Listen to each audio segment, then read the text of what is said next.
नमस्कार दोस्तों, welcome back to my YouTube channel. हमारी यूट्यूब चैनल पे आपका हार्दिक स्वागत है। श्री राधे कृष्ण की भक्त की कथा।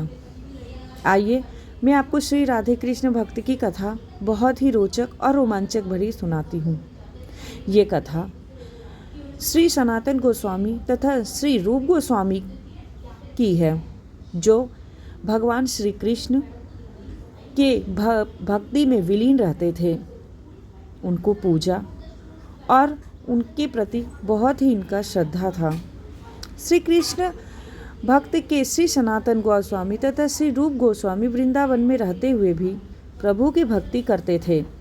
दोनों संत प्रभु की भक्ति में कुछ भी रचना करते तो एक दूसरे को सुनाया करते थे।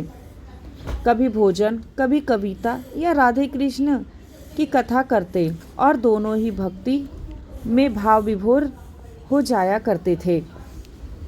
एक दिन दोनों हरि चर्चा कर रहे थे कि श्री सनातन गोस्वामी ने श्री रूप गोस्वामी से पूछा, आजकल आप क्या लिख रहे हैं? श्री रूप गोस्वामी ने अपनी रचना में उन्हें दिखाया, जिसमें उन्होंने श्री कृष्ण श्री राधा के सुंदर लहराते वेड़ी की उपमा काली नागिन से किया था। श्री सनातन गोस्वामी को राधा रानी के वेड़ी की तुलना काली नागिन से करना उचित नहीं लगा और उन्होंने इस उपमा को संशोधन करने के लिए अनुरोध किया। श्री रूप गोस्वामी ने मुस्कुराते हुए कहा, ठीक है, सोचूंगा, और दोनों एक दूसरे से विदा ले वहां से चल पड़े।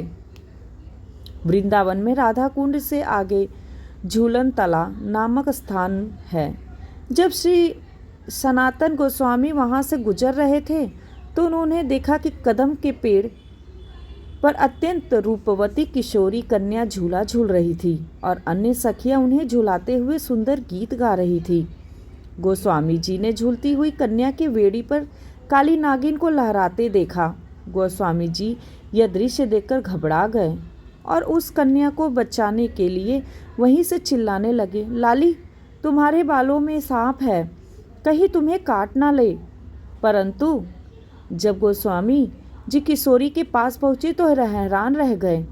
वहां न झूला था, न झूलती हुई कन्या और न उनकी कोई सखिया थी।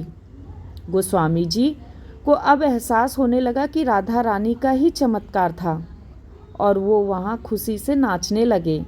गोस्वामी जी वापस श्री रूप गोस्वामी के पास जाकर कहने लगे, आपने बिल्कुल सही उपमा दिया था। किशोरी जी मुझ पर अनुग्रह कर अपने सौंदर्य मई वेड़ी का दर्शन करवा दिया।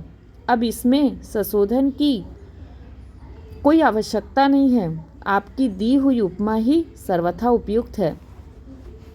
बोलो श्री राधे राधे। तो दोस्तों, आपको हमारी ये छोटी सी स्टोरी कैसी लगी हमें कमेंट में ज़रूर बताइएगा और हमारे चैनल को सब्सक्राइब ज़रूर कीजिएगा। धन्यवाद।